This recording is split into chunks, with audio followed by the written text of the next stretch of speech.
Hola, hola. Hola, hola, ¿qué tal? Buenas tardes otra vez. Mucho gusto. Igualmente, Mi nombre es Marco Murillo. sí, mucho gusto. Y pues antes que todo, pues sí, estoy muy agradecido de su entusiasmo para participar con nosotros en No, sí, esta. gracias también por la invitación y la consideración también. Estamos muy contentos de continuar este proyecto. Esperamos, eh, bueno, deseamos hacerlo ya esto una tradición, ¿no? Que sea cada Ujú. jueves, cada jueves, cada jueves, cada jueves. Pero yo Sí, creo que sí lo estamos logrando. Ahorita ya tenemos más de 30 presentaciones, ¿no? Más de 30 jueves sin fallar un solo día. órale, qué padre. Y juntar a tanta gente, pues sí ha sido una labor padre, bonita, pero pues también ha habido gente como Enrique, ¿no? Que nos ha dicho, yo propongo en este caso, a mi esposa, dijo, ¿no? Ujú. Y pues dijimos, pues órale, bienvenida, ¿no? Y así es como nos hemos ido sumando en el proyecto y pues ahí vamos, afortunadamente. No, pues qué padre. ¿Y ustedes de dónde son? ¿De la Ciudad de México? Sí, yo soy académico de la Facultad de Medicina de la UNAM. Ah, ok. Estamos haciendo cosas de investigación biomédica, ¿no? En el Mm, área de la ciencia de la salud. Uh-huh. ajá, pues A está eso nos súper bien. dedicamos. Sí, sí, sí. Y en particular, pues hago microscopía. Eso Mm. me gusta, me encanta la microscopía. Y utilizando sistemas digitales, pues hacemos también cuantificación de análisis de imágenes, ¿no? Eso nos. Órale, está muy padre, qué bueno. Sí, toda el área biomédica es súper padre también. Y sí, ya también por ahí leí en su currículum que también tiene una maestría en sistemas digitales.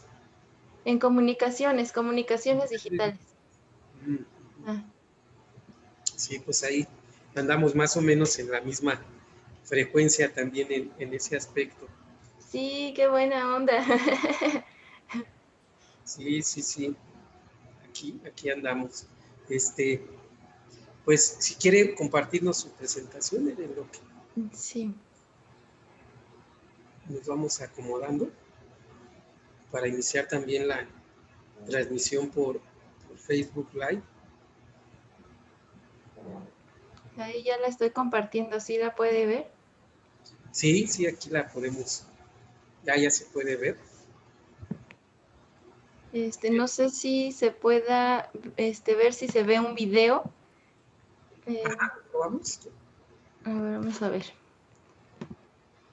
Ahí sí se ve.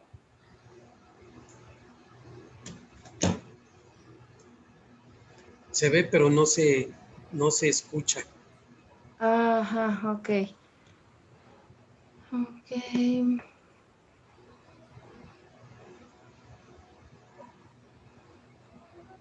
Mm,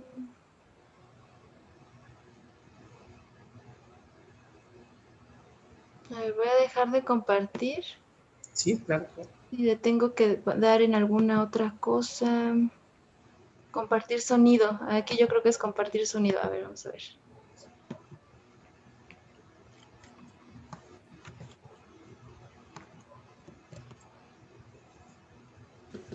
Okay, so we're here for the initial programming session. Ahora sí. You got both sides of the brain put in. Ok. Sí, sí, voy a abrir el Facebook Live para, para empezar a transmitir en vivo, ¿no? Y ahorita hacemos la transmisión. Sí, claro. Muy bien. Un segundito, por favor. Te voy a Ujú. hablar de tú, si me lo permites, para que se me quite el nervio. Sí, muy bien. Igual, porfas, Sí, sí, no hay problema. iniciar.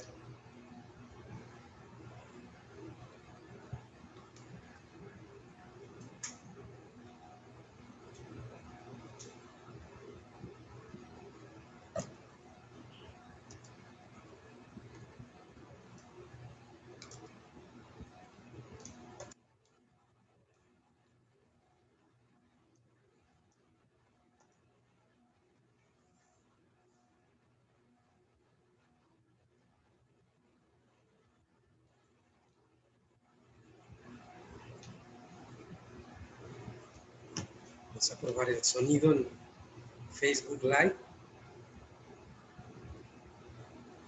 Ok.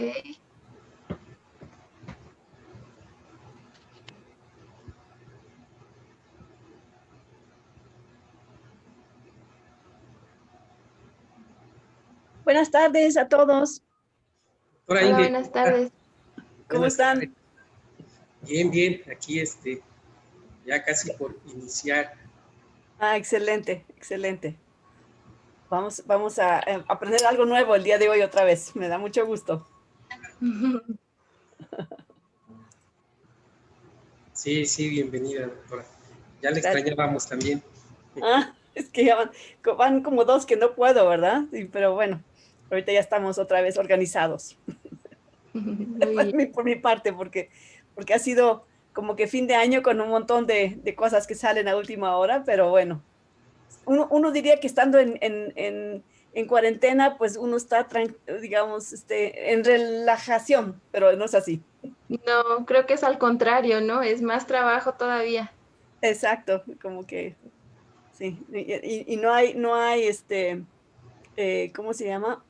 No hay que, digamos, no hay que tratar de minimizar las cosas, o sea, darle tiempo a todo. Y muchas veces son reuniones con alumnos que tampoco pueden quedarse al pendiente, ¿no?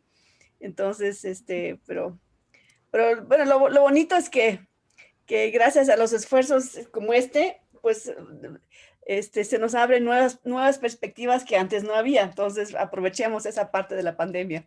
Sí, exactamente. Hemos Sí, aprendido mucho de muchas cosas que antes yo creo que ni nos enterábamos. exacto. Ajá. Sí. Ujú. ¿Y qué tal en Puebla? ¿Cómo está la situación en Puebla? Pues yo siento que han aumentado mucho los casos últimamente, o sea, como que hubo un tiempo en el que todo se relajó y como que empezó a salir la gente y todo, y ahorita otra vez, o sea, se escucha por todos lados que ya hay un contagiado, que en la familia hay un contagiado y así, o sea, aquí en los vecinos y demás. Entonces, así como que sí está como más crítica la situación ahorita otra vez. Sí, sí, sí. Sí, yo Sí, creo en todos lados, ¿verdad? sí. Y mucha gente que como que siente que no es, eh, pues que lo toma muy a la ligera, que no le ven el peligro, ¿no? Porque muchas veces son jóvenes y uno lo entiende, pero el contagio van hacia sus familiares. Sí, claro, exactamente, sí. Ujú. Así es, así es. Pues ya estamos también en Facebook Live. Saludamos a la gente que está ahí en Facebook Live. Hemos aprendido a ser como conductores también en esta etapa que es nueva para nosotros. Pero bueno, la vida pues, es aprendizaje constante, ¿no? Y si no, pues la hacemos aburrida. Entonces, pues, es una manera divertida también de aprender. Y Sí, pues les damos la bienvenida a todos a nuestra reunión semanal de la Caravana de la Ciencia. En esta ocasión, pues tenemos el enorme gusto de tener a la doctora Alina Santillán Guzmán, quien es ingeniera en electrónica y telecomunicaciones por la Universidad Autónoma del Estado de Hidalgo y tiene una maestría en comunicaciones digitales en la Universidad de Kiel, Alemania, la que hizo en el 2009. En el 2010 comenzó su doctorado en ingeniería en la misma universidad, teniendo como tema a desarrollar e investigar el procesamiento digital de señales electro y magnetoencefalográficas, lo dije bien. sí. Obtuvo el título de doctor en ingeniería en el 2014. De noviembre del 2016 a octubre del 2018, realizó una estancia postdoctoral en la Benemérita Universidad Autónoma de Puebla, la UAP, en la Facultad de Ciencias Físico-Matemáticas, aplicando sus conocimientos sobre procesamiento de señales EEG en algoritmos y modelos matemáticos para la localización de fuentes corticales. Actualmente trabaja como docente en la Universidad Popular Autónoma del Estado de Puebla, en la Facultad de Electrónica. En octubre del 2018, junto a otros dos profesionistas, participaron en el concurso Reto InnovaHealth, en el marco del Congreso Nacional de Ingeniería Biomédica, obteniendo el primer lugar tras presentar un sistema de estimulación auditiva y táctil para niños con discapacidad visual. Sus intereses de investigación incluyen el procesamiento y análisis de señales electroencefalográficas, el diseño y desarrollo de interfaces gráficas amigables al usuario para el tratamiento de las señales, así como proyectos dirigidos a personas que tienen discapacidad visual o auditiva. También cuenta con publicaciones en revistas y en proceedings de congresos internacionales. Así es que una persona muy, muy preparada y además con un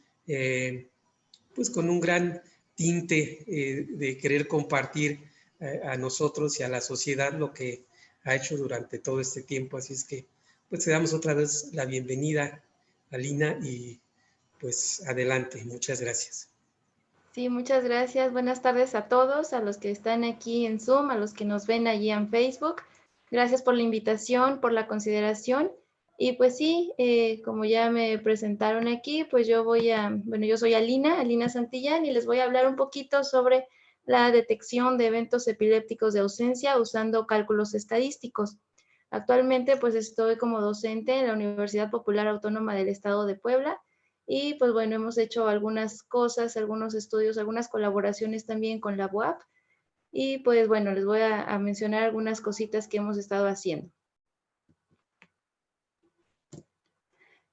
Para empezar, bueno, esto es lo que va a ser la plática un poquito, ¿no? Les voy a comentar los fundamentos de los ritmos cerebrales, también qué distorsiones o qué artefactos podemos encontrar dentro de la medición de señales electroencefalográficas, y pues también que con estas mediciones pues podemos hacer algún tipo de diagnóstico, como es el caso del Parkinson y de la epilepsia de ausencia, que es en sí en lo que nos vamos a enfocar. Luego les voy a platicar un poquito sobre el algoritmo o el procesamiento de las señales que hicimos para poder determinar el inicio de un evento epiléptico de ausencia. Y bueno, este algoritmo en sí lo hicimos en una interfaz gráfica. O sea, una vez que ya lo terminamos, decidimos hacer una interfaz gráfica para pues visualizar los resultados y que se nos dijera en dónde está el inicio de ese evento. Entonces voy a mostrar tanto la interfaz como los resultados que obtuvimos y finalmente las conclusiones. Entonces, empezando con los fundamentos de señales EEG, pues vemos aquí en la pantalla un diagrama de bloques que representa desde que tenemos el sensor hasta que ya hacemos el análisis de las señales. Entonces, cuando estamos en el sensor mismo, no nada más vamos a estar capturando las señales fisiológicas, que son las señales cerebrales que nosotros queremos analizar posteriormente, sino también van a tener ciertas distorsiones, artifacts en inglés, que en español pues lo traduciríamos literalmente como artefactos. Entonces, de ahora en adelante, si nos referimos a artefactos, pues estamos hablando de las distorsiones que podemos tener cuando estamos haciendo una medición de señales electroencefalográficas. Y también podemos tener ruido del propio sensor. Entonces, aquí en lo que estaríamos capturando, pues sería toda la combinación de estas tres cosas, ¿no? De la señal fisiológica, del ruido propio del sensor y de las distorsiones que también podemos encontrar.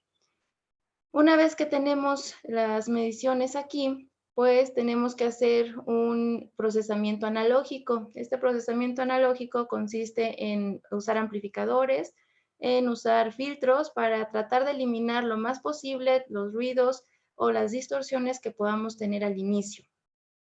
Y después hacer la conversión analógico-digital para que justo en este punto pues hagamos el procesamiento digital de las señales. Entonces, ya con el procesamiento digital, pues nosotros podemos tener también filtros digitales, podemos usar técnicas de descomposición de señales, y pues todo esto con la finalidad de tener unas señales más limpias y poder hacer el análisis de estas señales. Incluso los médicos también pueden querer usar estas señales, pero ahora para imagen, o sea, hacer procesamiento de imágenes. Entonces, para poder lograr todo esto, pues es importante retomar un poquito lo que es nuestro cerebro, o lo que hacemos, o lo que se produce en nuestro cerebro. Entonces, nuestro cerebro se divide en dos hemisferios, ¿no? El derecho y el izquierdo.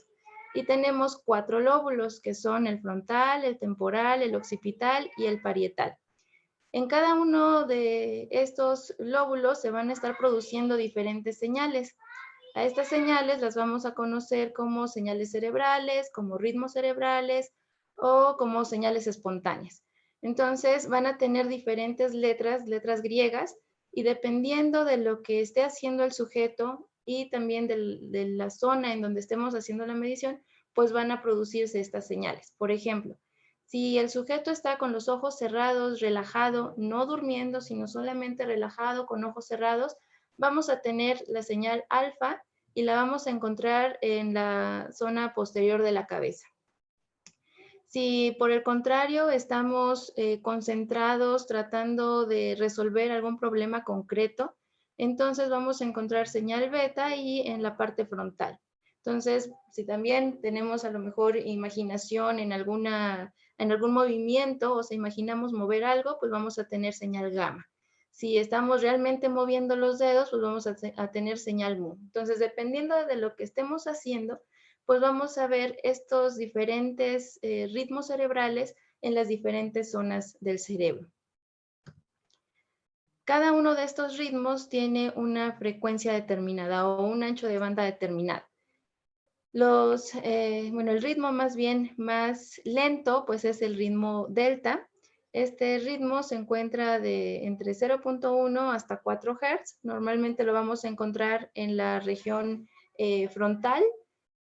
Obviamente, bueno, estas señalitas que vemos aquí es solamente ilustrativa, no es que realmente así como la estamos viendo en pantalla es como se están viendo en una forma real, pero es muy similar a la frecuencia que estas llevan.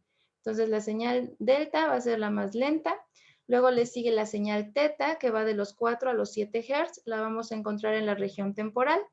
En este caso, se dice que con este ritmo se presenta cuando las personas están en estado de meditación. Entonces, si la persona no está meditando, está despierta y vemos este tipo de señales, entonces puede tratarse de que presenta alguna anomalía. Y de hecho, esta señal teta se presenta mucho en pacientes que tienen Parkinson. La señal alfa, que como lo dije anteriormente, pues la podemos encontrar en la parte posterior de la cabeza y tiene un ancho de banda que va de los 8 a los 12 Hz. Esta señal es muy fácil de visualizarla en las señales cerebrales porque tiene una forma muy típica como una señal senoidal. Y pues también su amplitud es un poquito más grande que, por ejemplo, el ritmo beta. Entonces, si nosotros vemos algo así, pues podemos determinar que esta es una señal alfa y obviamente corroborar que realmente estemos viendo los canales en la parte posterior, los electrodos en la parte posterior.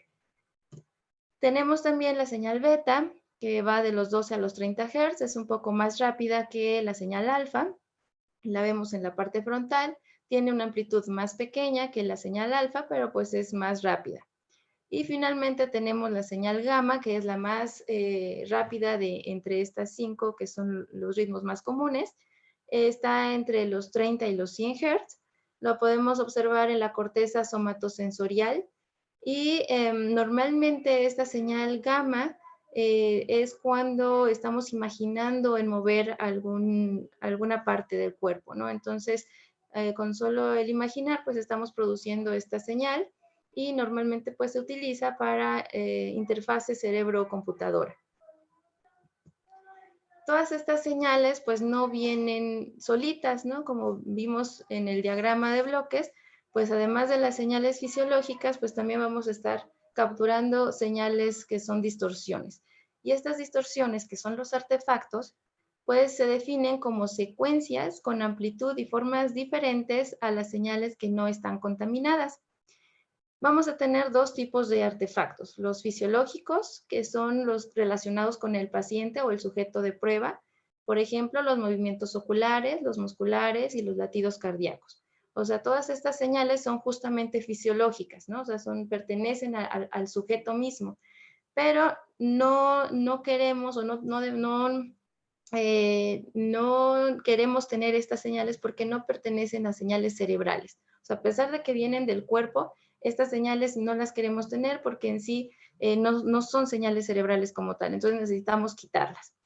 Está otro tipo de artefactos que son los artefactos técnicos, por ejemplo, el de la línea de alimentación. Simplemente cuando conectamos el sistema de medición o cuando estamos pues sí, bajo esta interferencia que va de los 50 a los 60 Hz, dependiendo de la zona geográfica en donde estemos haciendo la medición, pues vamos a observar este tipo de artefactos en las señales. Entonces también lo tenemos que eliminar. Y está también otro ejemplo de artefacto técnico que es el electrode popping. Este electrode popping es cuando de repente un electrodo se desconecta del cuero cabelludo y entonces pues se pierde la medición. Entonces hay que actuar rápido, volverlo a colocar en su lugar y entonces seguir haciendo la medición.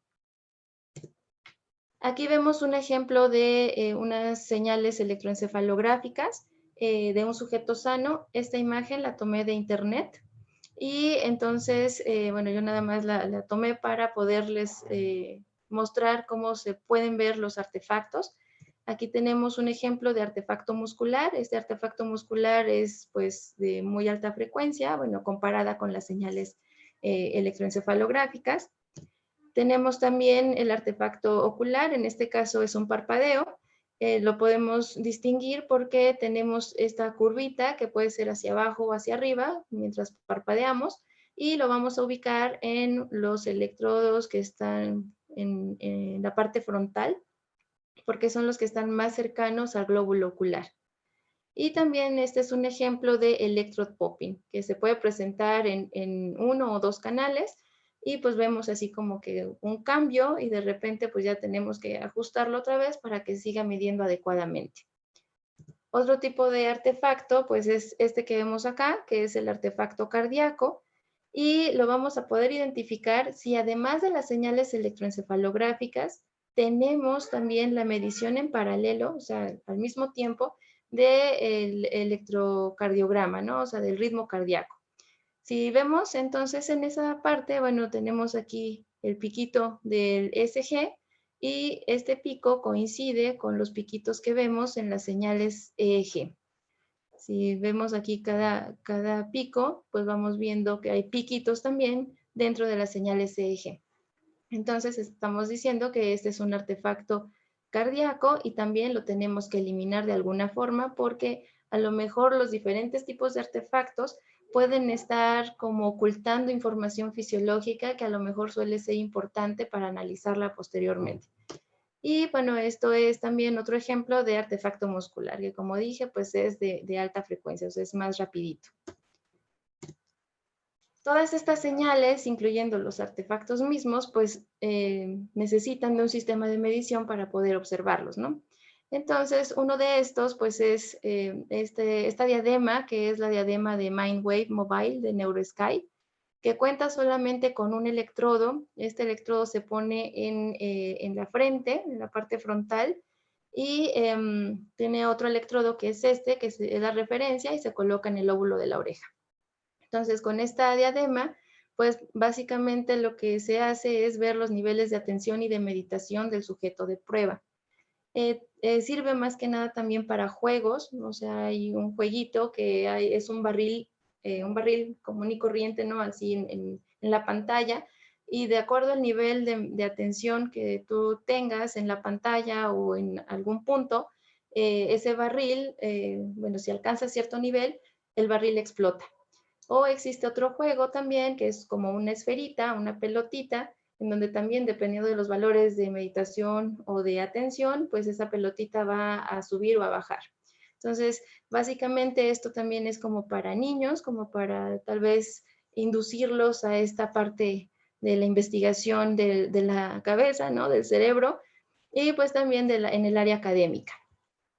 Sin embargo, pues existen otros sistemas que ya son un poquito más completos, por ejemplo este que es el V-Alert de Biopac, en donde ya tenemos entre 6 y 9 electrodos, viene con su propio software en donde podemos observar las señales en tiempo real, podemos ver las frecuencias de las señales que estamos viendo y los mapas topográficos, o sea, dónde estamos teniendo qué actividad, o más actividad o menos actividad.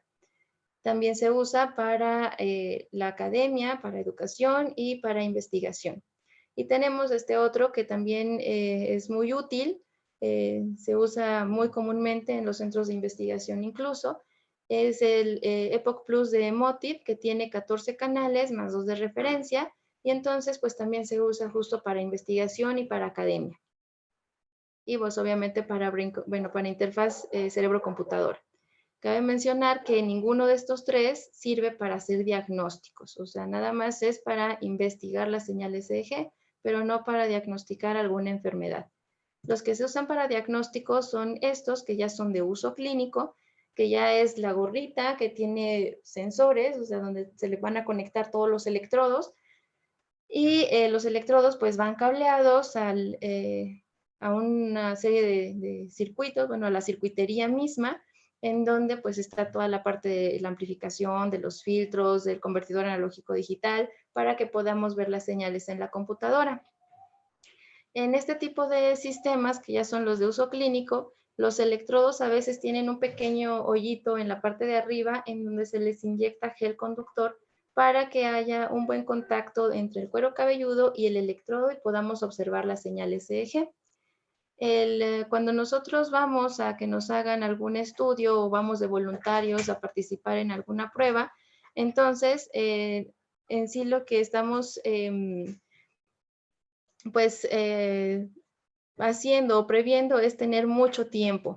¿Por qué? Porque entre lo que nos ponen el aparato, bueno, el sistema de medición como tal y todo, pueden pasar entre 30 y 45 minutos. Entonces, eso solamente es para ajustar y poner todo adecuadamente. Pero aparte es el tiempo en que se van a medir las señales. Sin embargo, en el caso de estos tres, pues a lo mejor, tal vez a lo mucho, 10, 15 minutos es suficiente para poder poner los electrodos y empezar a hacer la medición. Entonces, este sí es un poco más tardado, pero obviamente aquí pues es de uso clínico, ¿no? O sea, ya es para realmente ver alguna anomalía que podamos tener. Y está aquí su complemento, que es el sistema MEG. En el sistema MEG, pues vamos a capturar las señales magnetoencefalográficas, o sea, los campos magnéticos del cerebro que se puedan producir. Normalmente es una silla o una cama y tiene pues este tubo. Dentro de este tubo pues están los sensores que van a capturar esos campos magnéticos y entonces pues, se va a observar también la actividad cerebral.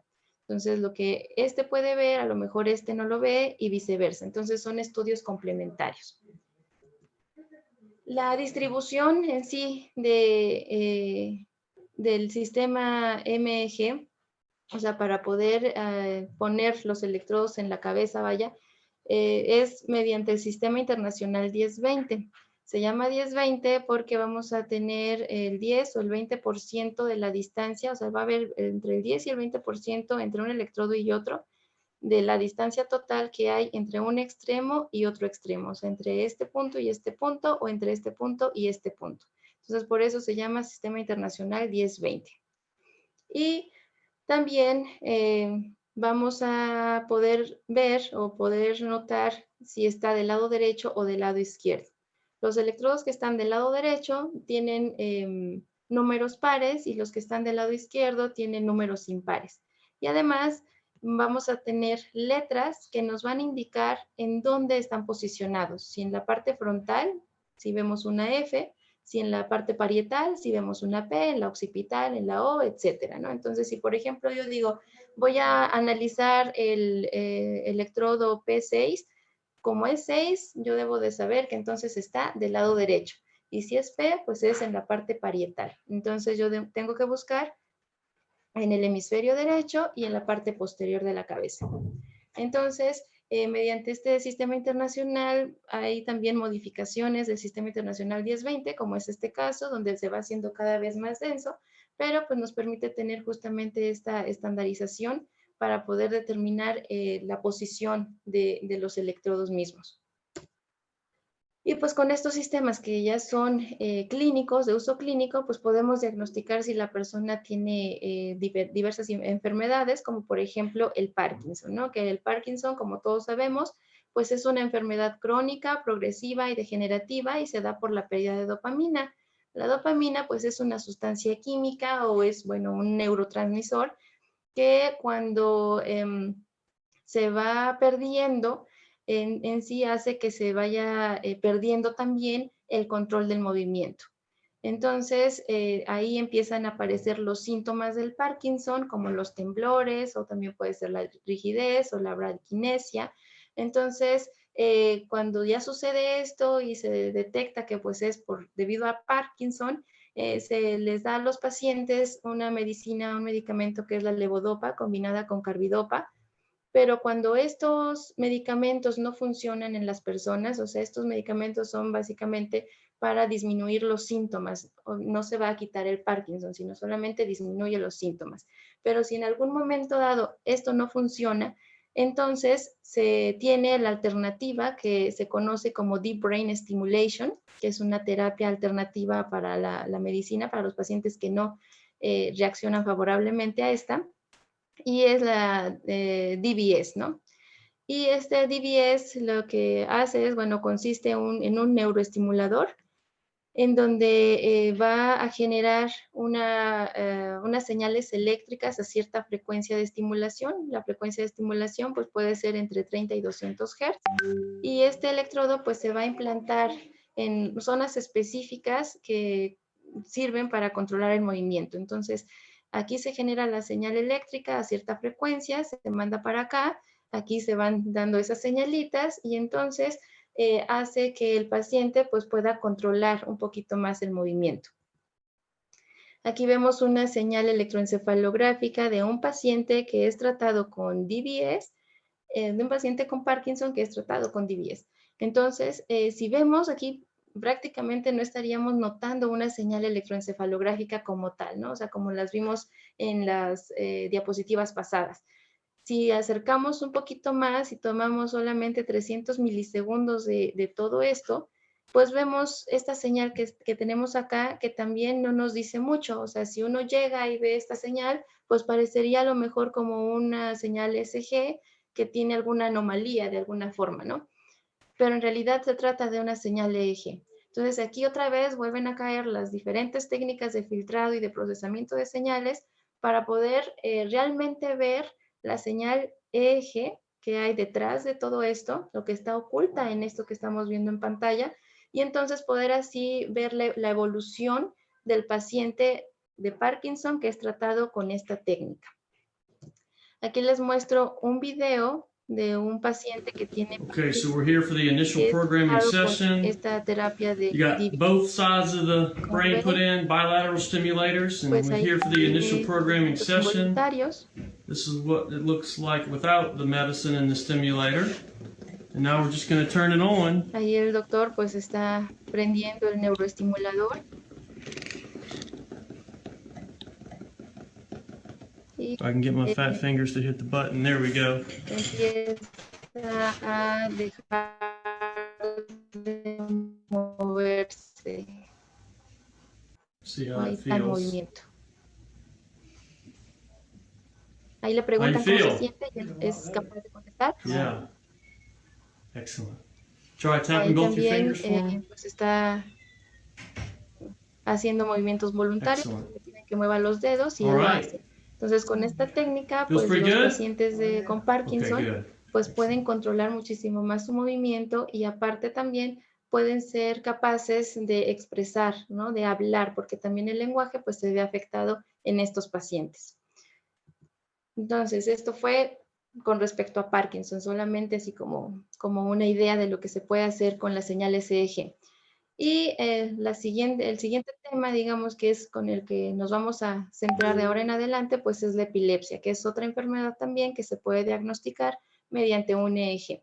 Entonces, la epilepsia, en una forma general, se puede determinar, o se puede definir más bien como una pérdida de conciencia, aunque no en todos los casos existe esa pérdida de conciencia. La epilepsia, pues puede ser parcial, focal o localizada, que es cuando en alguna zona del cerebro pues está el mal, ¿no? Está dañado de alguna manera. Y también podemos tener la epilepsia generalizada, que es cuando en todo el cerebro se presentan estas descargas eléctricas de las neuronas y pues podemos observar que existe esta anomalía. Una de ese tipo de epilepsia generalizada, pues es la epilepsia de ausencia. Esta epilepsia de ausencia, pues tiene estas características, como es generalizada, la vamos a ver en todos los canales EEG. Aquí vemos señales EEG de un paciente que tiene epilepsia de ausencia. La parte azul, pues es señal normal, y luego viene el evento epiléptico que está marcado en rojo. Este evento epiléptico pues puede durar entre 5 y 10 segundos o incluso hasta 20 segundos y se caracteriza porque es una onda y una espiga, onda, espiga, o en inglés pues sería el spike and wave. Y la frecuencia en que se presentan estos pues va de 3 a 5 Hz. En este caso normalmente se da con niños que van entre los 4 y los 11 años y cuando les da el evento epiléptico de ausencia pues los niños realmente se quedan perdidos hasta que pasan los 5, 10, 20 segundos que dure el evento y continúan con su actividad, con lo que están haciendo. Cuando nosotros, cuando los pequeños más bien tienen estos episodios muy continuamente, pues de acuerdo a estudios que se han realizado, tienden a tener problemas de aprendizaje. Entonces, de ahí surge la idea de poder detectar el inicio de estos eventos epilépticos de ausencia, incluyendo también, a lo mejor pueden estar en peligro si se atraviesan, por ejemplo, o cruzan la calle y de repente les viene este episodio de ausencia y están solos, pues puede haber a lo mejor sí un accidente ahí, ¿no? Pero vaya, básicamente fue para que no tuvieran tantos problemas de aprendizaje a la larga.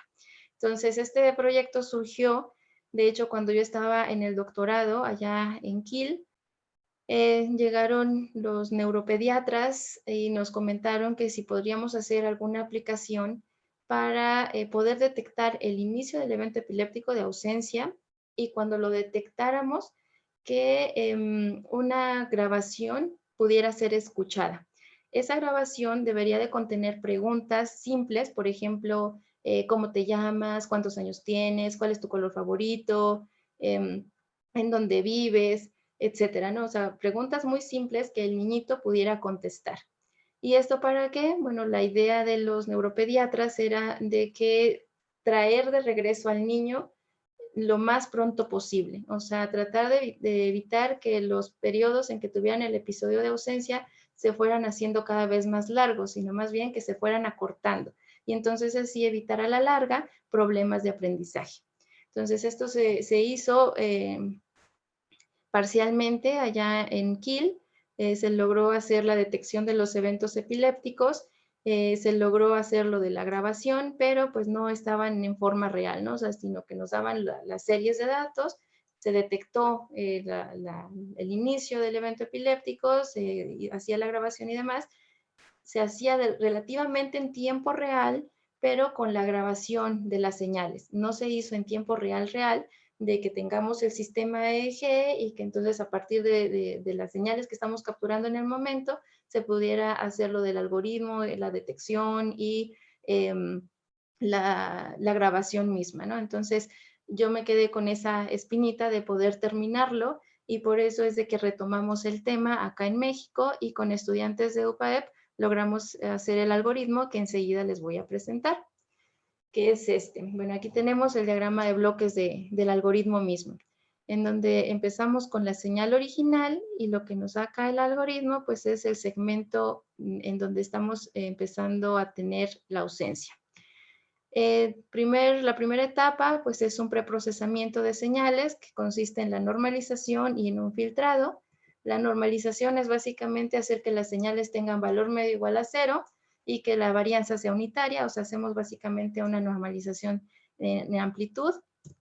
Luego tenemos un filtrado, en donde usamos un filtro de tipo Butterworth con un orden 4 y una frecuencia de corte igual a 20 Hz. Esta frecuencia de corte de 20 Hz nos permite eliminar lo más posible los artefactos musculares que podamos tener fuera de 20 Hz y nos permite también tener la señal que nosotros queremos analizar, que es la señal de la epilepsia de ausencia, que se da entre 3 y 5 Hz. Entonces, mantenemos nuestra señal y quitamos los artefactos. Luego tenemos la parte del procesamiento, que viene siendo la extracción de características y la clasificación. En la extracción de características, pues en sí hicimos cálculos estadísticos mediante la varianza y la kurtosis, y luego clasificamos a través de umbrales. Entonces, para empezar, bueno, esta es la señal, esta es una señal de un evento epiléptico de ausencia. Otra vez, esta parte pues es una señal normal, y esta pues ya es cuando empieza a tener el evento epiléptico. Entonces, el primer paso fue que hicimos una segmentación, es decir, empezamos a partir nuestras señales, hicimos pruebas con 0.2 segundos por segmento, con 0.5 y con 1 segundo, o sea, cada segundo. Entonces, por cada segmento vamos a calcular tanto la varianza como la kurtosis. O sea, la varianza pues es la medida de dispersión de la señal con respecto a su valor medio. Y la kurtosis pues es básicamente como ver la distribución, o sea, qué tan picuda es la distribución. Si la distribución de la señal es muy picuda, entonces la kurtosis es positiva. Si la kurtosis, si la señal tiene una distribución gaussiana, pues entonces la kurtosis es 0. Pero si la señal tiene una distribución que es como más planita, entonces la kurtosis es negativa. Entonces, estas dos cosas, la varianza y la kurtosis, sirven justamente para hacer la caracterización de señales de eje. Entonces, quisimos usarlas acá en la epilepsia de ausencia para ver cómo son esos valores. Si es más grande, si es más chico, si es positiva, si es negativa, si es 0. Entonces, estas dos las estuvimos observando, estuvimos jugando un poquito con estas características hasta que encontramos más o menos la idea de cómo podemos hacer esta detección. Entonces, aquí vemos la señal otra vez con la epilepsia de ausencia. Tenemos la varianza y la kurtosis. Entonces, si vemos en la varianza, cuando tenemos el episodio de ausencia, aumenta considerablemente comparada con la señal normal. Y en el caso de la kurtosis, pues tenemos que cuando está el evento epiléptico de ausencia, tenemos más valores positivos. Si notan acá en donde está la señal normal, casi todo es negativo, salvo algunos cuantos que son positivos, ¿no? Pero ya cuando estamos teniendo la epilepsia de ausencia, pues realmente hay como más valores positivos. Entonces ya dijimos, pues aquí ya tenemos cómo lo podemos hacer. Entonces empezamos a hacer la clasificación. Observamos que la varianza cuando era menor a 0.1 no era relevante para nosotros. Entonces decidimos que los segmentos que tuvieran una varianza menores a 0.1 los íbamos a poner a 0. Y que la kurtosis que fuera negativa también la íbamos a poner a 0. Entonces todos los segmentitos que tuvieran varianza menor a 0.1 y todos los segmentitos que tuvieran kurtosis negativa los íbamos a poner exactamente a 0. Y entonces tenemos esta gráfica que estamos viendo acá. Ya vamos a tener solamente valores positivos, tanto para la varianza como para la kurtosis. De ahí notamos que para evitar tener un falso positivo, por ejemplo, cuando tenemos artefactos oculares, estos artefactos oculares no se pueden eliminar con el filtro de 20 Hz, sino que siguen estando presentes en la data. Entonces nos fijamos que también las señales la varianza misma en este tipo de señales, pues también aumenta, también es positiva. Entonces, vimos que en un parpadeo a máximo iba a haber 3 valores consecutivos de varianza positiva. Entonces, dijimos, bueno, pues son 3, para que no sean 3, pues vamos entonces a decirle que 4 valores positivos de varianza, y entonces vamos a decir, bueno, si tenemos 4 valores consecutivos o 4 segmentos consecutivos con la varianza positiva, entonces los vamos a guardar en un vector. A partir de ahí los vamos a guardar en un vector. Pero luego vimos que la kurtosis va a tener valores positivos hasta 2 segmentos antes que empiece el evento epiléptico, y vamos a tener valores positivos hasta 2 segmentos después de que termine. Entonces lo que decidimos hacer es aumentarle 2 segmentos al mismo vector que teníamos de la varianza, o sea, tenemos el vector de varianza que empezaría de aquí a aquí, le vamos a aumentar otros 2 segmentos, tanto antes como después, debido a esto que notamos de la kurtosis. Y entonces vamos a empezar a comparar este valor del vector de los segmentos consecutivos de la varianza con los valores de la kurtosis positiva. Y vamos a ver en dónde están como que iguales estos dos valores. Y entonces, para nosotros determinar el inicio del evento epiléptico de ausencia, pues vamos a sacar el mínimo entre la comparación que estuvimos haciendo de la varianza y la kurtosis y los segmentos, el primer valor de los segmentos consecutivos, ¿no? Del vector que tenemos de segmentos consecutivos de la varianza. Entonces, el valor mínimo entre estos dos vectores, pues va a ser el inicio de mi epilepsia de ausencia. Aquí vemos cómo quedó la interfaz gráfica, en donde pues se le meten valores como la frecuencia de muestreo, el inicio de dónde a dónde vamos a tener, o sea, el inicio de la señal, los segundos que vamos a estar analizando, cuál canal vamos a analizar. Se carga la data, se normaliza, en donde también se le aplica el filtro, se pueden actualizar los valores, y aquí le vamos a poner ya sea 0.2, 0.5 o un segundo por segmento, o si le queremos poner otro valor, pues también, pero nosotros usamos esos tres valores para calcular la varianza y la kurtosis. Y posteriormente nos indica en qué segmento se da ese inicio del evento epiléptico. Aquí tenemos la señal original, tenemos los valores que ya ingresó el usuario. Vemos que tenemos un evento epiléptico de ausencia. Aquí está la señal original, aquí está la señal normalizada, y aquí tenemos el valor de la varianza, en donde vemos que efectivamente cuando tenemos el evento epiléptico, pues la varianza se hace más grande. Y cuando tenemos artefactos, por ejemplo, este pico es un artefacto, este también, y este pues también, contamos y tenemos tres valores de varianza positiva. Entonces, en sí, nuestro algoritmo no va a detectar esto como un episodio de ausencia, incluso porque la kurtosis, pues aunque tiene valores positivos, pues no coincide con estos valores que tenemos acá. Entonces así evitamos tener un falso positivo. ¿Por qué? Porque ya vimos que en el algoritmo estamos tomando o estamos considerando mínimo 4 valores consecutivos positivos de la varianza. Entonces, en este caso, bueno, tenemos la varianza positiva aquí, tenemos la kurtosis también positiva, aumentamos dos valores de segmento antes y después en el vector de la varianza, comparamos con el de la kurtosis y sacamos el valor mínimo entre estos dos vectores y obtenemos el inicio. En esta raya se muestra el inicio que nos marca la data misma. O sea, la data que nos entregaron tenía marcadores en donde nos decía en tal segundo empieza el evento epiléptico, en tal segundo termina. Y nos dio también pues cuántos eventos epilépticos de ausencia tenía cada dataset.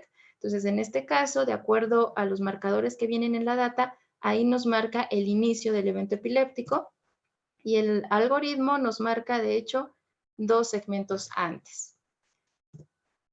Bueno, aquí tengo un pequeño video también de cómo funciona realmente la interfaz, donde metemos los datos y vamos viendo todas estas señalitas.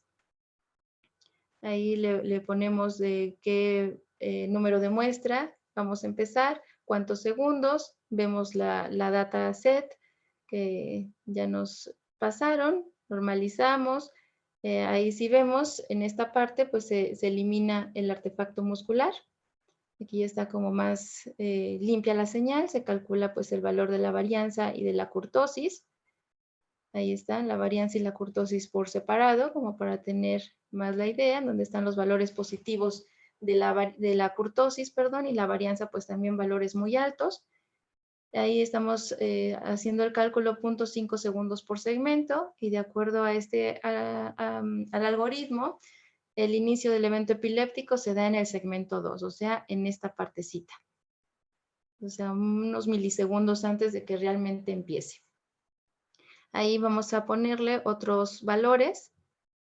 Actualizamos la señal, normalizamos otra vez. Volvemos a ver que ya está filtrada la señal también.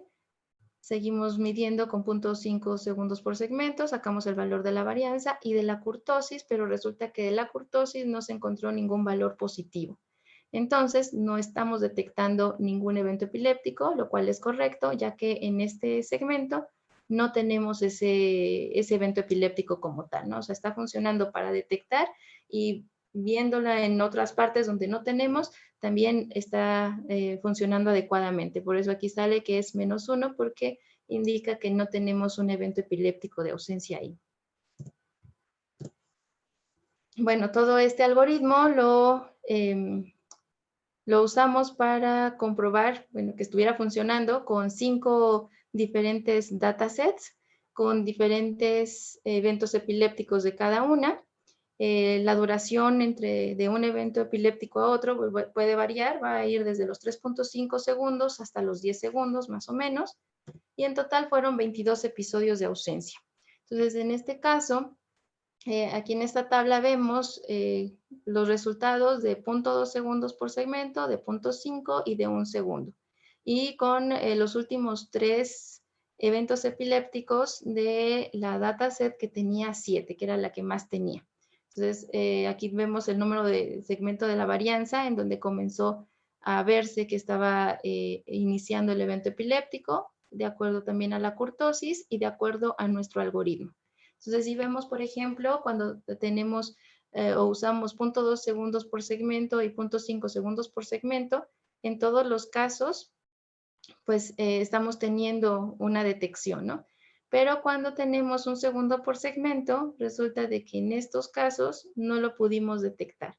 ¿Por qué? Porque nosotros, si nosotros tenemos un evento epiléptico que dura menos de 4 segundos, como era el caso en esta data, que era de 3.5 segundos a 10, pues entonces no vamos a tener los 4 valores consecutivos de la varianza positiva. Entonces, el algoritmo no puede detectar más de 4 valores positivos ni de varianza, y pues de kurtosis tal vez tampoco pueda detectar mismo, y entonces por eso nos está diciendo que no detecta un evento epiléptico cuando sí lo tenemos. Entonces, sacando el porcentaje de qué tanto funciona nuestro algoritmo, bueno, en el caso de 0.2 segundos por segmento, tenemos que en 21 de 22 casos, o sea, en el 95% de los casos, pudimos hacer una detección. Con 0.5 segundos por segmento, en el 90% de los casos, y con 1 segundo por segmento, en el 82%. Entonces, de acuerdo a esta tablita y a esta gráfica que vemos acá, pues nosotros decidiríamos usar el de 0.2 segundos por segmento. Pero, ¿qué pasa si tenemos artefactos oculares? Entonces, en este caso, como estamos usando ventanas de tiempo más pequeñitas, pues vamos a tener más valores positivos de varianza cuando estemos haciendo el parpadeo. O sea, lo que mostramos anteriormente, pues era con 0.5 segundos por segmento, en donde máximo había 3 valores positivos consecutivos de la varianza. Pero cuando estamos tomando valores de ventanas más pequeños, pues vamos a tener más. Entonces podemos tener falsos positivos, falsas detecciones. Entonces, en este caso, con 0.5 segundos por segmento, decidimos que era la mejor opción porque no está tan mal, ¿no? O sea, estamos detectando el 90% de los casos, y aparte podemos decir que las falsas detecciones pues son mínimas en comparación con 0.2 segundos por segmento. Y bueno, ya como conclusión, pues decimos que una combinación de varianza y kurtosis pues sirvió en este caso para determinar el número del segmento cuando está iniciando el evento epiléptico de ausencia. Lo hicimos a través de interfaz gráfica para hacer una visualización mejor de los resultados, y pues en este caso es recomendable usar 0.5 segundos por segmento para determinar el inicio. Obviamente esto pues es lo que logramos hacer usando las señales como tal, las señales que ya estaban grabadas.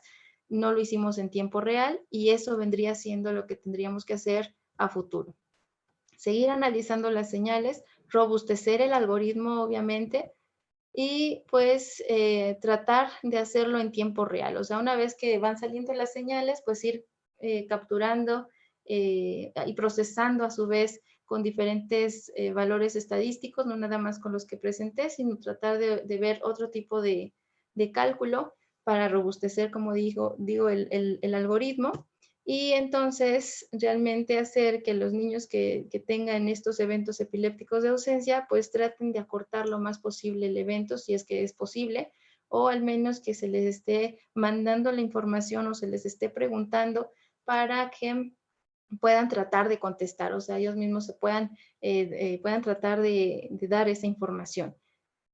Y sí, también, bueno, esto se puede hacer o sería lo ideal, ¿no? Que fuera como una aplicación también en el celular en donde pues ellos estuvieran usando su diadema o sus electrodos y entonces a través de la detección del evento epiléptico, pues inmediatamente que sonara alguna alarma o que le avisara al papá o a la mamá que pues está teniendo el evento epiléptico y que pues a lo mejor la mamá o el papá pues también le hagan preguntas ya al pequeño, ¿no? O sea, puede ser esa variante también.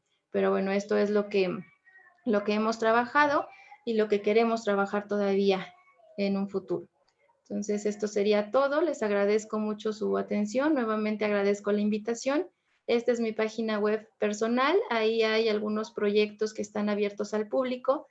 Por si alguien se anima a ser parte del equipo, pues con gusto.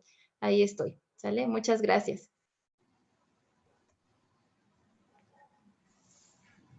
Muchas gracias, doctora Lina, por tu presentación, muy extraordinaria, ¿no? Antes de todo, pues felicitarte por tu trabajo y bueno, vamos a iniciar una sesión de preguntas. A ver, la doctora Ingeborg Becker levantó la mano. Doctora Inge. Muchas gracias. Una felicitación, doctora Santillán, de veras que súper interesante y bonito el trabajo. Yo creo que si esto se finaliza, para los niños puede ser un cambio radical en su calidad de vida. Muy bonito. Una pregunta. Estos medicamentos que se le da a los niños o a todos en general con epilepsia, ¿qué tanto modifican la captura de las señales? ¿Habría que tomarlo en cuenta para ajustarlos de alguna manera? ¿O cuál es el pensamiento en esto? ¿Qué pretenden hacer? Sí, bueno, cuando yo estaba en el doctorado y que nos pasaron esta data, los neuropediatras eran los encargados de dar o no dar esos medicamentos. O sea, sí iban como ajustando el medicamento, no nada más a estos pequeños que tienen ausencia, sino también se trataban epilepsias focalizadas.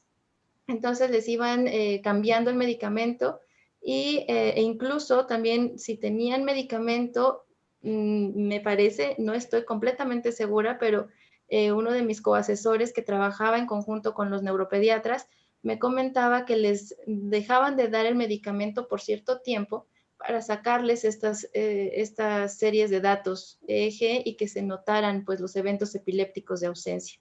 O si no, también trataban de en el caso de las epilepsias focalizadas, trataban de inducirles el evento epiléptico. Por ejemplo, si no querían las luces estrambóticas, pues entonces les ponían luces estrambóticas y generaban el evento epiléptico. Eso es en las focalizadas. En esto de la ausencia, según me comentaban, es de que sí los dejaban un rato sin medicamento y les sacaban las señales para poder tener esas datasets y luego ver la evolución de estos pequeños y ajustarles el medicamento. O sea que en el mismo algoritmo ustedes tendrían que estar ajustando entonces los valores según el tiempo y la duración y la dosis de los medicamentos. Sí, yo creo que sí se tendría que ver eso porque estas datasets fueron de niños entre 6 y 11 años que tenían, yo creo que como un mismo patrón, por así llamarlo, ¿no? Pero sí yo creo que se tendría que ver como que la evolución, o sea, ya teniendo estas datas, vamos a suponer que están en la fase 1, por ejemplo, y ya después de años de medicamento, a lo mejor de un año de medicamento, se vuelve a tomar la señal y ya no van a ser las mismas que estas que tenemos acá. Entonces se tendría que hacer otra vez. Pues muchas gracias.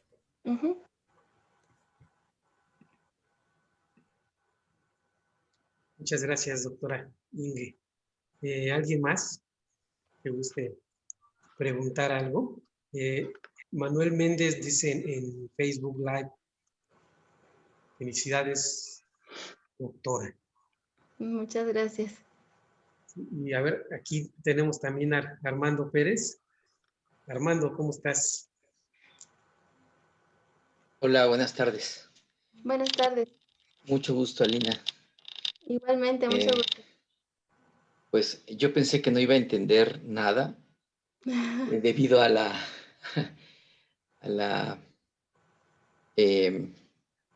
introducción inicial, pero realmente también felicito que lo hayas hecho tan entendible, Gracias. entretenido y, pues estimulante. Yo tengo algunas preguntas así como conceptuales y otras quizá más de índole médico, pero pues no importa, podemos comentarlas. De acuerdo a esto, a ver si entendí bien, entonces, la curtosis o definir una curtosis, sobre todo definiendo los valores positivos, como que redefine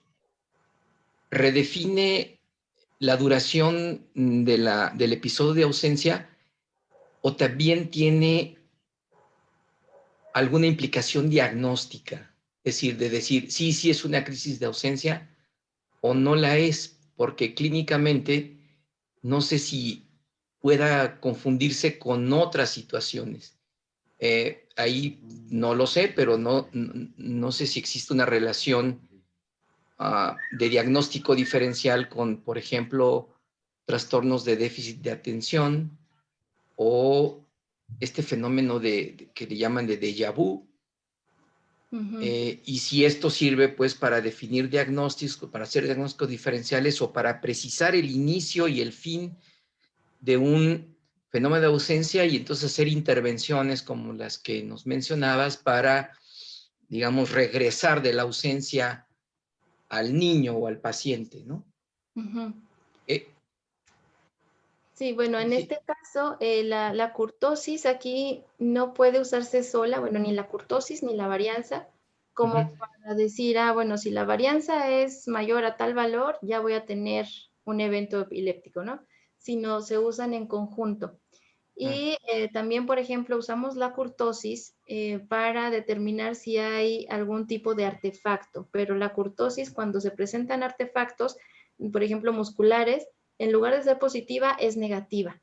Entonces, en sí, tanto la varianza, la curtosis, el valor de la simetría, también de la distribución de probabilidad, la entropía y etcétera, son como que características o cosas que se pueden usar para caracterizar las señales. Entonces, en este caso, nosotros decidimos emplear estas dos, la varianza y la curtosis, como para determinar qué podríamos obtener de estas. Si realmente nos sirven las dos como para poder detectar el inicio del evento epiléptico y cuáles son esas características que nosotros notamos en estas cosas.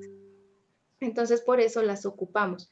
Con respecto al déficit de atención o a lo del déjà vu y demás, no tengo conocimiento sobre cómo son las señales, o sea, necesitaría pues tener una base de datos de estas dos cosas y poder hacer la caracterización de las mismas para que no se fuera a confundir que con la misma curtosis y la misma varianza que estamos usando en este algoritmo, estuviéramos detectando en lugar del evento epiléptico a lo mejor un déjà vu, ¿no? Por ejemplo. Entonces, sí necesitaría ver primero qué es lo que está pasando con esas señales para hacer esa caracterización. Pero como le digo, o sea, estas son como que cosas que normalmente se hacen para hacer la caracterización de las señales en el tiempo y ver justamente cómo van esas señales, cómo van esos valores. Porque sí, la curtosis aquí resultó que era positiva en el evento epiléptico de ausencia, pero cuando tenemos artefactos normalmente es negativa. Okay. Este trabajo, este análisis que hacen, no modifica el concepto de duración, ¿verdad? O sea, de duración de porque es en segundos y sus eventos son, digo, las evaluaciones que hacen por tiempo en 0.5 segundos, 0.2 segundos, no modifica que por definición una ausencia dura creo que de 5 a 10 segundos, algo así.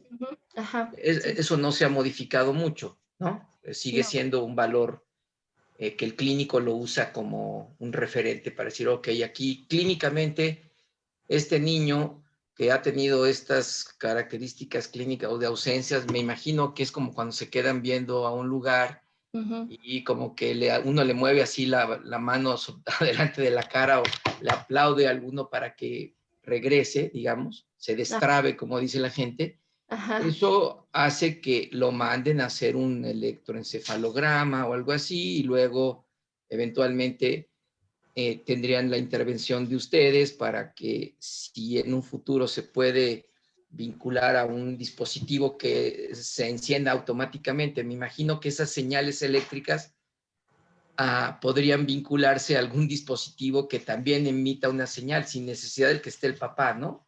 ¿No hay esa idea? Esa idea no existe para esta epilepsia. Una doctora con la que estoy colaborando todavía en la UAP, sí tenía como que esa idea de, por ejemplo, si detectábamos un evento epiléptico, pues no nada más detectarlo y mandar una alarma, sino a lo mejor inyectar alguna cosa o hacer alguna cosa para que ya no sucediera tanto o que no le doliera o lo que sea, ¿no?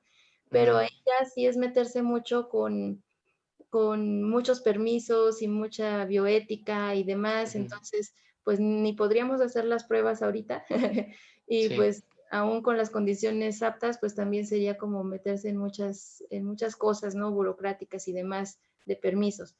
Bueno. Pero sí, hablando de lo de la epilepsia de ausencia, existe clínicamente una cosa que se llama la regla de los 3 segundos. Entonces, si ven que dura 3 segundos o va durando 3 segundos el evento epiléptico, entonces pueden llegar a catalogarlo como evento epiléptico de ausencia y lo confirman con el EEG. Ok. ¿Tiene que ver esto con madurez cerebral, edad y que con el tiempo un niño, porque siempre he tenido la idea de que es más frecuente en niños? De hecho, ahorita nos has mencionado muchas veces neuropediatras, ¿no? Esto quiere decir que con el paso del tiempo, si no ocurrió algún evento desgraciado con el niño que tiene alguna ausencia, como lo que mencionabas, ¿no? Acaba de atravesar una calle o, no sé, algo en casa incluso, ¿se le va a quitar? Sí. ¿Sí? Sí, siento yo que esta epilepsia de ausencia es, digamos, de las más nobles, porque no daña tanto al paciente como los que tienen convulsiones con espasmos y demás, o que todo el día están teniendo convulsiones. Entonces, se da en niños y si se atiende a tiempo, sí se puede curar. La cosa es de que como son muy continuas, o a veces suelen ser muy continuos, puede llegar a suceder que tengan problemas de aprendizaje. Entonces, por eso es de que se está tratando, pero sí, si se atiende a tiempo, se puede llegar a curar. Bien. No entendí bien la diferencia que hay entre un MEG, o sea, magnetoencefalograma, y un electroencefalograma. ¿Cómo son las señales? O sea, físicamente ahí el trazo, ¿cómo es de un magnetoencefalograma? ¿No hay? Básicamente iguales, o sea, se ven iguales en las señales. No, déjenme ver, a lo mejor está como por aquí. Bueno, esas son las señales eje, ¿no? Entonces, las señales magnetoencefalográficas se verían similares, pero por ejemplo, en el caso de las señales EEG, o sea, las señales que ahorita estuve hablando, la señal MU no se nota tanto. Sin embargo, cuando vamos al MEG, entonces podemos ver más ampliamente la señal MU. La señal MU, la señal tau y la señal alfa están dentro de la misma banda de frecuencias, entre 7, 8 y 10 GHz. Entonces, cuando estamos con el eje, podemos ver muy bien alfa, pero a lo mejor podemos ver un poquito más bajito tau y mu. Tau es cuando tenemos estímulos auditivos y mu es cuando estamos moviendo los dedos. Entonces, estas dos se van a observar mejor en el magnetoencefalograma que en el electroencefalograma. En el magnetoencefalograma tenemos más densidad de electrodos, o sea, pueden ser hasta 300 sensores, o sea, los más nice ahorita ya tienen hasta 300 sensores. Entonces, aquí en el electroencefalograma, pues a lo mejor podemos tener una densidad tal vez de 64, de 128 electrodos. Entonces, sí vamos a ver señales, pero con el magnetoencefalograma pues vamos a tener mejor resolución, ¿no? Porque vamos a tener más denso y podemos ver en este caso la mu y la tau. Pero no quiere decir que el MEG es mejor que el EEG. Yo digo que los dos se están complementando, o sea, podemos usar las dos, la combinación de ambas para poder ver el todo del cerebro. En un esquema de los electrodos que nos explicabas, los de la derecha tienen números pares y los de la izquierda, hay esos de la A son los oídos, las orejas, A1 y A2. Normalmente estos sí son las orejas, pero aquí se ponen las referencias, porque ya. es donde no tenemos tanta señal cerebral, ¿no? Entonces ahí se ponen las referencias. Ok. Pensé que también había algún registro ahí en los pabellones auriculares. No. Bueno, muy bien. Y finalmente, en este DBS, ¿se emite una señal desde la piel cabelluda o el paciente tiene metido un electrodo? El paciente tiene metido un electrodo, ok. Sí, está implantado. Sí, porque me estaba imaginando, si es de la piel, pues deberían escoger una frecuencia tal que llegara específicamente a los cuerpos basales y, no sé, tal vez hasta el mesencéfalo, pero si está metido, bueno, es un poco más fácil de entender este gran cambio que tiene, ¿no? El paciente del video es impresionante. Sí, realmente sí. Muy bien, pues mucho éxito en lo que venga, Alina, y muchas gracias. Gracias. Muchas gracias, Armando. ¿Alguien más? Buenas tardes. Buenas tardes. Hola, ¿qué tal? Un par de preguntas. ¿Cómo se diferencia un simple movimiento involuntario del Parkinson? Porque siempre como que los confunden. Mira, ahí yo no te podría dar una respuesta concreta, o sea, no soy del área médica.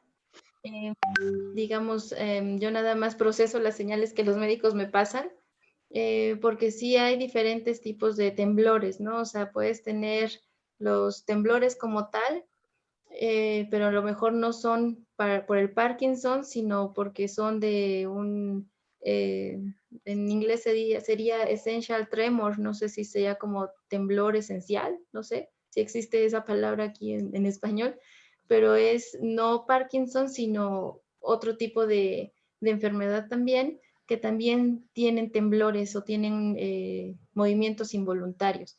Ahí yo creo que depende también de la parte clínica, o sea, de qué más aparte de eso tenga el paciente y pues corroborar esa información a través de un electroencefalograma como para poder determinar si existen algunas señales que no se tienen que presentar y que se están presentando, ¿no? Como por ejemplo, ya lo mencionaba anteriormente, que es el ritmo teta, que el ritmo teta pues es cuando estás en un estado de meditación profunda, por ejemplo, no está relacionado con actividades en la mano y entonces de repente tú ves que tiene el paciente o el sujeto de prueba un ritmo de este estilo, de esta frecuencia, pero no está meditando y está más o menos tranquilo, ¿no?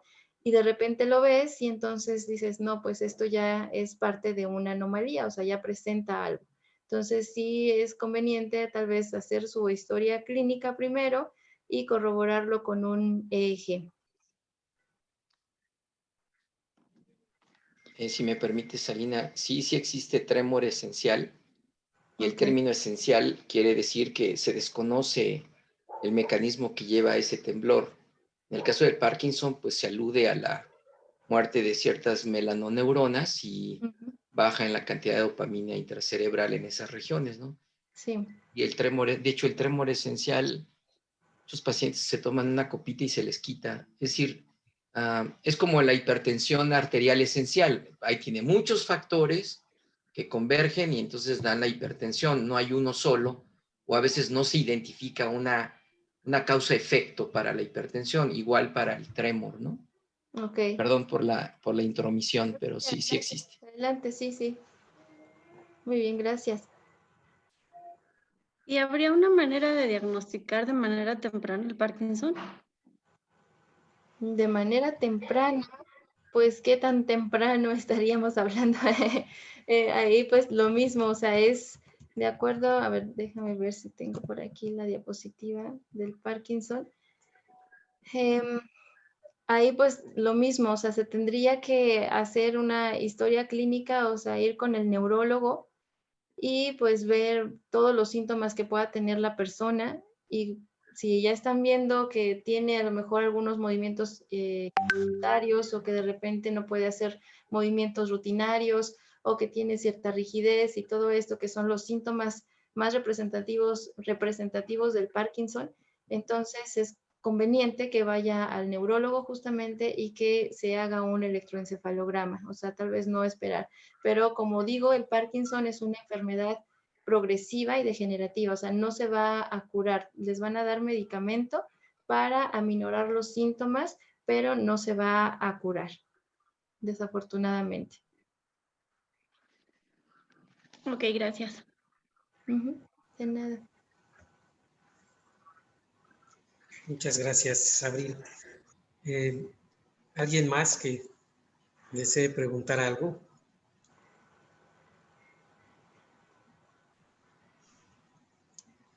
Bueno, Alina, pues muchas felicidades por tu trabajo. Nos hablaste de las señales, ¿no? El mundo está lleno de señales satelitales. Desde el inicio de la vida, pues era la forma de comunicarnos, de querer decir algo, ¿no? Entonces, tú tomas estas señales, les reduces el ruido, ¿no?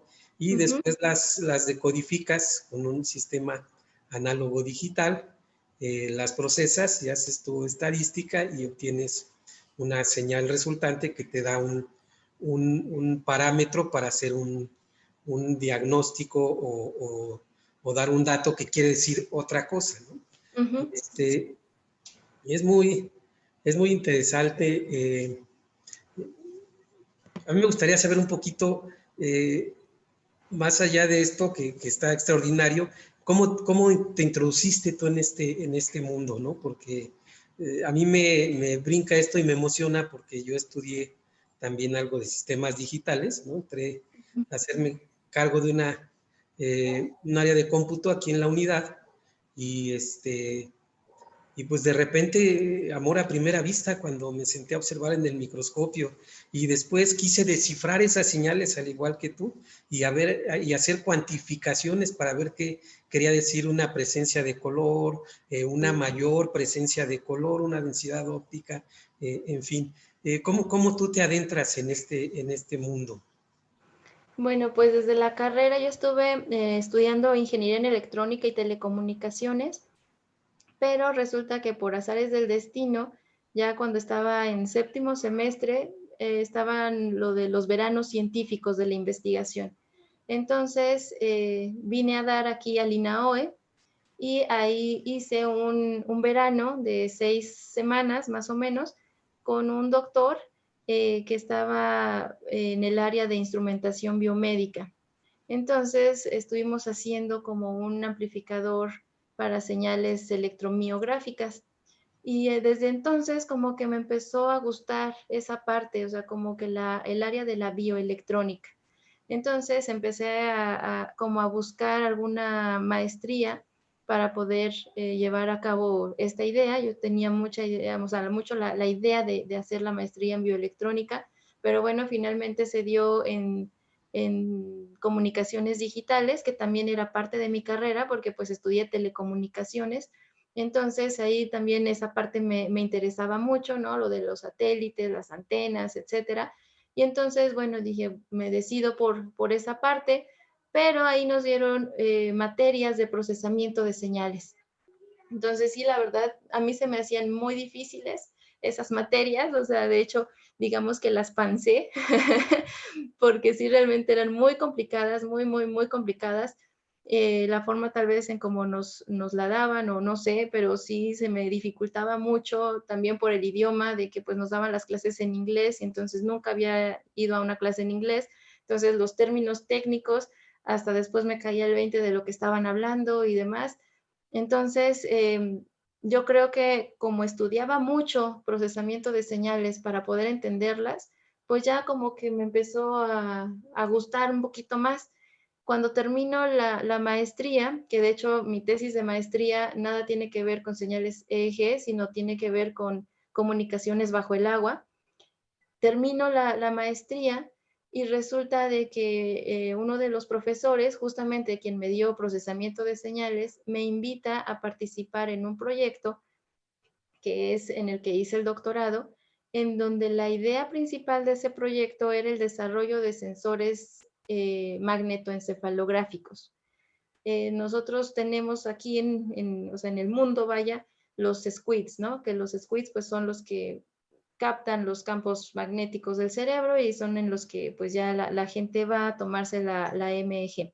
Pero la idea de ese proyecto era crear sensores magnetoencefalográficos que no necesitaran de un enfriamiento como lo es el SQUID, que pudiera trabajar como que a temperatura ambiente y sin tanto blindaje y demás.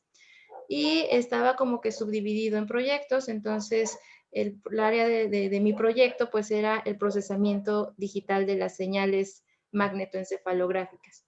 Sin embargo, como todos empezamos al mismo tiempo, o sea, eran en diferentes facultades, la facultad de medicina, la facultad de física, la facultad de ingeniería. Como eran diferentes facultades y eran diferentes proyectos, o sea, cada facultad tenía su proyecto y entre todos era uno solo, todos empezamos al mismo tiempo, entonces yo nunca pude procesar la data de los sensores que apenas estaban empezando a caracterizar, a modelar, a diseñar, a desarrollar. Entonces, pues ya me fui por el lado de las señales EEG y pues me gustó mucho. O sea, a mí siempre me ha gustado mucho la idea de poder ayudar a las personas de alguna manera. Entonces, eso también pues me ayudó a desarrollar toda esta parte del doctorado, a decir, bueno, sí, quiero hacer esto, pero no nada más que se quede en un paper y ya está, ¿no? Sino realmente llevarlo a cabo, o sea, desarrollar alguna cosa. Entonces, todo eso siempre me ha gustado mucho, hacer investigación aplicada. Y pues de ahí es como empiezo a investigar toda esta cosa del Parkinson, de la epilepsia, que fue más epilepsia que otra cosa mi tesis de doctorado. Y pues a ahondar en las técnicas de procesamiento de señales, que son pues una infinidad, y pues a tratar de hacer lo propio también como para poder hacer más eficientes esas técnicas. Entonces, pues desde siempre me ha gustado, o sea, desde la carrera me ha gustado esa parte de la bioelectrónica, de la biomedicina también, y pues luego caigo con este proyecto y pues más encantada de la vida todavía, porque sí podría estar desarrollando cosas. Entonces, por eso es de que me llamó mucho la atención y a la fecha me sigue llamando mucho la atención, o sea, me apasiona mucho estar haciendo estas cosas. A lo mejor ahorita ya no lo hago todos los días, tantas horas como antes le dedicaba, pero lo poco o mucho que le puedo dedicar me gusta muchísimo y lo hago así como que queriendo hacer más y más y más. Entonces sí, yo creo que es básicamente eso, el querer ayudar a la gente de alguna manera. Hombre, pues muy, muy padre que te hayas adentrado. Qué bueno que los alemanes no te retuvieron allá y dejaron libre para que continuaras aquí con tu proyecto. Además, hoy nos enseñaste aquello que a veces se le llama caja negra, ¿no? De repente en un sistema de procesamiento, ¿no? Cómo mediante un algoritmo de varianza haces una discriminación de datos para segmentarlos para tus fines, ¿no?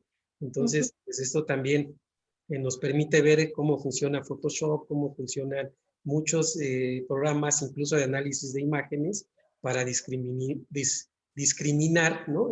Entre un color u otro, una intensidad u otra, ¿no? Mediante este tipo de algoritmos.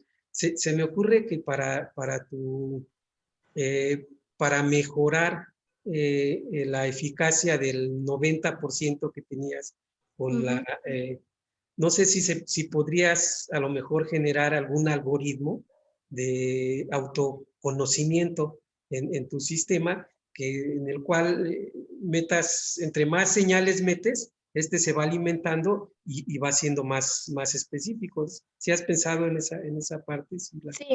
Sí, definitivamente. Esto, pues, de hecho, este algoritmo que mostré ahorita, pues fue con ayuda de los estudiantes de UPAEP de nivel licenciatura, y fue simplemente durante una materia, o sea, no fue ni siquiera por tesis o por alguna cosa, o sea, simplemente lo desarrollamos a lo largo de 3, 4 meses, y pues esto fue lo que salió, ¿no? Entonces, obviamente sí necesita de el robustecimiento, y efectivamente hemos pensado en ese tipo de técnicas como para poder hacerlo más robusto todavía. Sí. Ok, pues muchas gracias. No sé si alguien tenga alguna duda, algún comentario más. No, pues parece que ya, que ya terminaron los bombardeos. No, te agradezco mucho, te agradecemos mucho por tu participación y enaltecer esta parte humana que dices, bueno, yo quiero hacer algo que sirva para las personas. Hace tiempo tuve una alumna que vino a hacer una estancia en investigación. Ella hizo análisis digital de imágenes, tenía una maestría y me dijo, yo quiero hacer esto para algún fin médico, para algún análisis de imagen que tuviera una repercusión ya in situ, ¿no? En el lugar ahí con el paciente y el médico, ¿no? Y me llamó mucho la atención y empezamos a hacer una reconstrucción ahí histológica de un lóbulo, de un hígado. Y bueno, lo traigo porque pues me recordó esa inquietud que tenía esta alumna. Tú ya no eres alumna, pero sigues siendo alumna de la vida y sigues teniendo esta inquietud y te felicito también por eso. Y muchas gracias por estar aquí con nosotros. Muchas gracias, gracias nuevamente por la invitación, y hay cualquier cosa, pues estamos a la orden también. Sale y vale, pues vamos a prender las cámaras para tomarnos una foto. Alguien por ahí nos dijo que una selfie. No recuerdo. Nos dijo que una selfie. Vamos a tomar una selfie. Mira, ahí está Armando, Abril, Angélica, Azucena.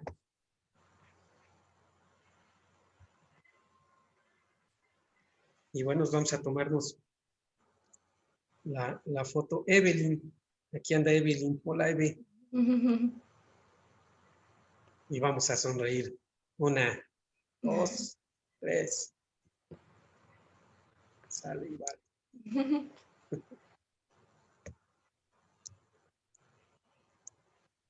Otra ella.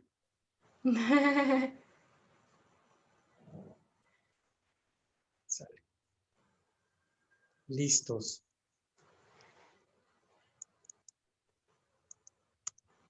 Pues muchas gracias nuevamente, Alina, muchas gracias a todos, Armando, Abril, Angélica, Evelyn.